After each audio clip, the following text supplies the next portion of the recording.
Qadınların ən vacib ehtiyacları nələrdir? Təhlükəsizlik hissi. Ümumiyyətlə, qadınların ən çox ehtiyac duyduğu şey məhz güvəndə hiss eləməkdir.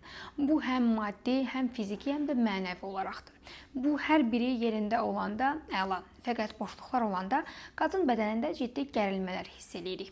Bu da ən çox özünü cinsəl münasibətlərdə göstərə bilir. Bu və bu tip hallarda xanım mütləq özü ilə işləməyə başlamalıdır.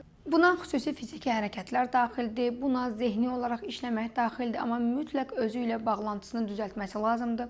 Çünki bu problem daha da dərinləşə, sonra vaginizmə, sonra ciddi əzələ ağrılarına gətirib çıxarda bilir. Ümumi olaraq zehnimizlə bədənimizin arasındakı bağlantını unutmamağa çağırıram. Və unutmayın, bu həyatda siz çox dəyərlisiniz və bu sadəcə sözdən ibarət deyil. Bu dəyərin fərqinə varmağınız və onu qoruyub saxlamağınız şərtdir. Bu can sizə əmanətdir. Hələlik.